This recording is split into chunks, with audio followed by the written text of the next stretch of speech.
Welcome to the St. Joseph's Nudgee College Unscripted podcast, Principals Edition. So this is a new concept that we're trialling here. This is our first episode, first edition. So this is my first podcast, and I'm looking forward to speaking to the guest I have sitting to my left. So I have here none other than our Dean of Learning and Teaching, Suzie Tjin. Hello, Suzie. Hi, Scott. How are you? I'm well. Welcome. How many podcasts have you done?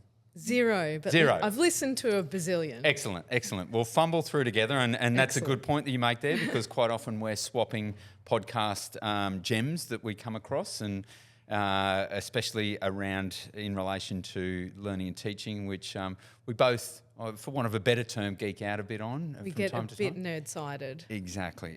So it's wonderful. So just as way of introduction, Suzie, just give us a bit of a rundown, a bit of a background, a bit of your Nudgee journey and story.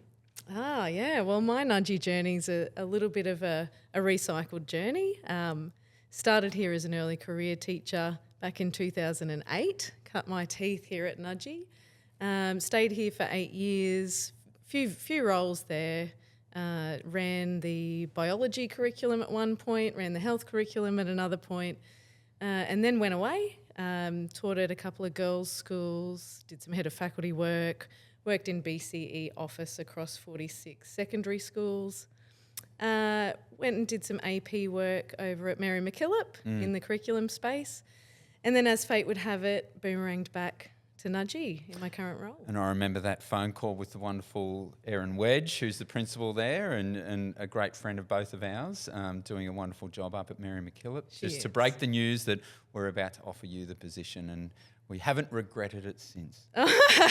In all seriousness, doing a wonderful job. I've really enjoyed working with you. But our task today is just to talk a little bit about learning at Nudgee, and it's always a bit of a challenge in any organisation to say, well, what does insert whatever look like? But particularly at Nudgee, and I know it's something that you're very conscious of. And if we were to be approached by someone who was to say, well, what does learning at Nudgee look like?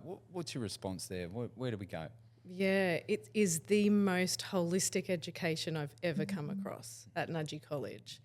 And I think the difference between us and many other schools is that we've got that beautiful niche of boys, so we know how they learn. So learning at Nudgee makes sure that those boys are able to engage in that breadth of experiences that they get inside and out of the classroom.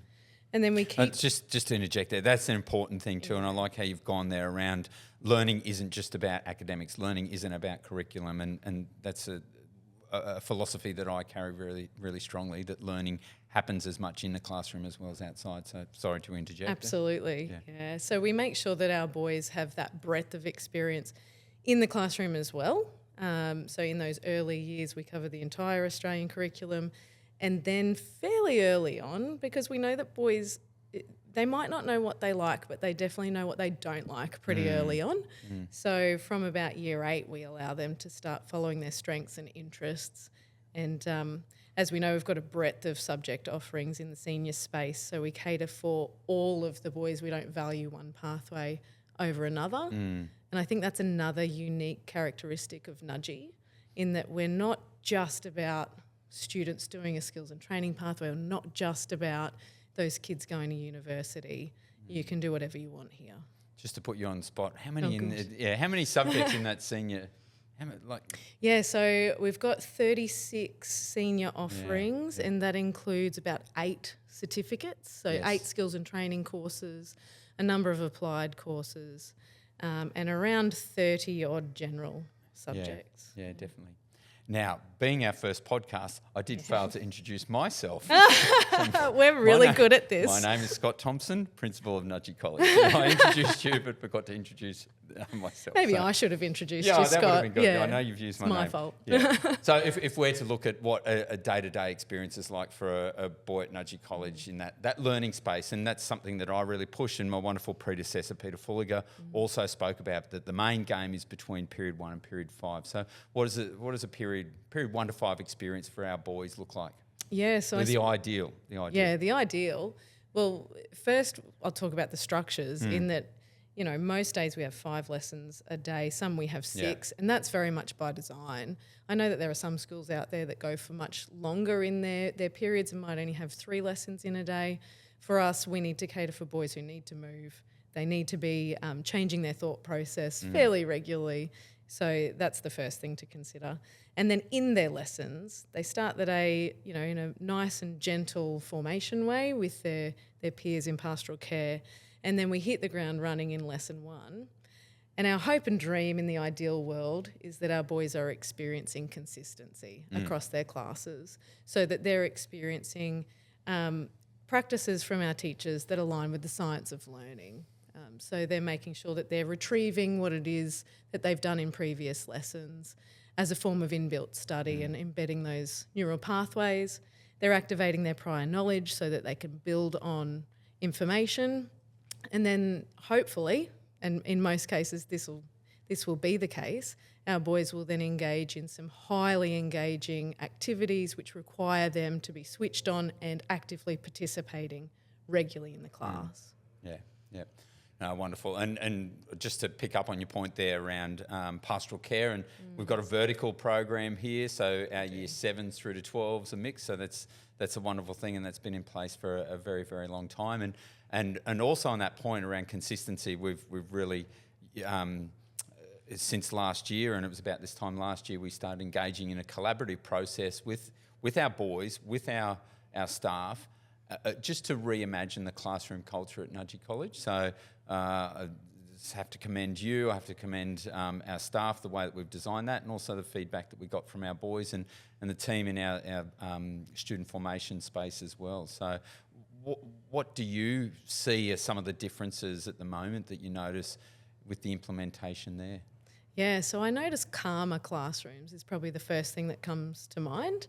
You could walk into any classroom here at Nudgee and you'll feel the sense of calm. Boys are actually engaged because they know what's coming. It's all about the predictable routines. They know the structure of a lesson. They know what's expected of them. You mentioned consistency, Scott. We brought in the classroom culture at the start of the year, so our boys know right from the bell exactly what routines they're going to be engaging in. And that just has really brought a sense of stillness to the classroom. It's increased the ability of our boys to learn. Yeah, they're not worried about anything outside of that. And you mentioned that cognitive load stuff, and that was a big part of it. Let's just cut down. Correct. Do we need to think about what Miss Tjin's going to do, because is she the one that allows us to go into the class, or is that Mr. Thompson? So yeah, I concur with that as well. And even when I walk people around, I'm very house proud of walking around Nudgee College, but they say, how is there 1,730 boys like you? So that's really notable. We find ourselves, Suzie, inside the staff library, and it's a beautiful room. And this room was actually, and it's at the heart of who we are as a community, as a Catholic community. This was actually the chapel until 1916, when our beautiful chapel, Our Lady Help of Christians Chapel, was built in 1916. And so this has been converted into a teacher learning space, or a staff library learning space. So let's go for a moment around what we do, or in your role, what you've really seen as a necessity to help out with staff in their professional learning and their progression and growth as a professional. Yeah, so that's a massive question. So where will I go? We've got first? plenty of time. We've got about 20 it's minutes, unlimited, hopefully. isn't it? Yeah, so we've reconsidered the way we run staff meetings. Is probably one of those first support mechanisms, in that, in many traditional type schools, staff meetings might be a one-way delivery of information. Often it's a bit of administrivia. We've certainly reconsidered the way we do that. And a lot of that is also thanks to you, Scott, because you're very collaborative in your nature. So we're very fortunate to have you at the helm. But, try to be. Yeah, you very much are. So our staff meetings are often conducted at round tables with lots of interaction to make sure that our staff are talking to each other and sharing practice, but also so that they're not alone when they're digging into research for the first time, or they're looking at and analysing data. Everything's done together. But because of that, I think we've been able to gather a lot of staff voice and a lot of community voice, which has helped inform our next steps and that consistent approach. So it started to break down silos of the classroom, and so we're starting to engage in more classroom visits with our peers to see what other people are doing, which is another support mechanism we put in place to make sure that we're engaging in consistent practice. And then we've got some projects and committees on the boil as well. So we make sure that staff are feeding into that. So, for example, we're rethinking the middle years here at Nudgee, as you know. That's not one person doing that on their own. We have a committee of staff who want to be involved. Yeah, I think that's the important part, that people put their hand up to be a part of these committees, so that's really good. Yeah, Well they're volunteering their time there and we're engaging in the research together, and same deal when it comes to a study skills framework, which we're looking at implementing. It's a group of staff who are engaging in the research and feeding into that. So that then also seeps out to staff. So I feel like the more we get into it, the more collaborative our community is becoming, and the more that this research that we're engaging in is spreading. Yeah, and there's a wonderful term that you often hear, the wisdom's in the room, and the difficult thing with any organisation is the introduction of new things, but hopefully what people get a sense of is we're really trying to emphasise what does work and what we're currently doing and how we can enhance that instead of coming in with big sweeping changes. So, yeah, absolutely. Before we get to, I just want to conclude in a moment, but before we get to there, we've got our Year 12s. This is coming out. This episode is around about their exams. So, what's the feel amongst the staff and also our Year 12 cohort? And while when we talk about that, we're talking about 66 to 70% who are full ATAR. Yep. We've got some of those boys who may sit one or two of the external assessments that are coming up. But yeah, what's the feel amongst our wonderful school there? Yeah, so I think at the moment what I'm feeling, hearing from the boys, hearing from the teachers is actually at the moment a sense of calm. And I think that's come off the external exam preparation program that we had in place. So just a strategic move there to move our trial exams forward so that our boys had really targeted feedback going into their holiday break. Yeah. And that was a bit of a change because we used to butt our exams up right up until the holidays, and then suddenly there was 2 weeks where teachers were potentially marking across a break, boys were without feedback. Correct. Then they'd come back in at this time and only attaining their feedback now. So Correct. That's been well received, do you think? Absolutely. And I think the boys are feeling a little calmer about that because they know what it is they're working towards. They know their strengths and weaknesses. Yeah. And so now we're able to just engage in our timetabled classes, but in a really targeted manner. I know, for example, our English faculty has a heat map of how the boys went in their trial exams and they know exactly what they need to target. And I know that the boys are confident that that's on point. So at the moment, I don't want to speak too early, but I think there's a sense of calm because we've been able to attack it with purpose. Great, wonderful. And if we're to finish up here, let's do a bit of crystal balling. So 1 to 5 years, I want you first of all to think about what you hope, what your hopes and goals are for learning and teaching at Nudgee College, but also where you potentially see in the bigger sphere of things, in the greater scheme, what do you think some major changes that we might see in learning and teaching? And we take into consideration the hot button topic of generative AI and what it's doing, not just in the secondary space, the primary space, but also particularly in tertiary space. So, what are your thoughts around that? Maybe start with the Nudgee 1 to 5 years, and then we'll finish with where you think learning may be. Yeah, you're good at the big questions, Scott. Try to be. Let's go horizon. Great. Blue sky thinking. Yes. Scott, I would love in 5 years' time for people to be talking beyond our community about the amazing things that we do at Nudgee in the learning and teaching space. We know we have great reputation in some other areas of the school, but we are great at those things. There's no denying that. But I'd love for the community to see us as a lighthouse for learning as well, which we are, and I think people don't know that. Yeah, and we've got a wonderful, rich heritage. We've got 8 Rhodes Scholars that went to this school. Amazing. Like it's huge. And, you know, we're getting great results in our seniors. Our boys do go beyond these gates and do amazing things, but I'm not sure that our community is aware of that beyond our gates. Obviously, everybody who's involved in Nudgee knows how awesome we are. Yes. So that would be a goal of mine, and I'd love to see some of that academic data shift a little to reflect some of the effort that our boys really do put in. So in my mind, over the next 5 years, we're really honing our skills when it comes to literacy development. What we're seeing in our data right now is that the gaps that are coming through are actually gaps that would have been covered back in year 1 and 2. So they're obviously not natural things that sit in a secondary curriculum, but I'd love to be, and we're already working on this, of course, I'd love to see the fruits of that labour come through, because if our boys are more literate, they're able to show their learning better. Yeah, and I know that's a big focal point in our junior school too. 100%.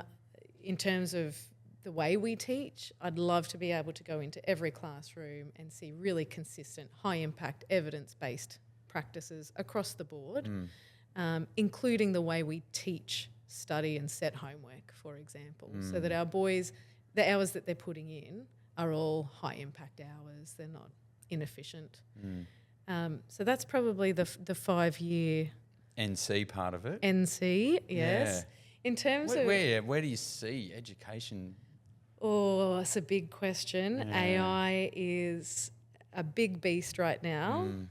We're not letting it get away from us. That's another committee we have, is an AI committee at the moment, and we are actually engaged in, as you know, a trial with CE Chat, which is a chat bot that we get to create and develop with one of the universities in New South Wales. Yeah. And a National Catholic Education Commission falls under that umbrella as well. Correct. And that allows us to embed AI in a really safe way with jailbreaks so that students can't misuse it.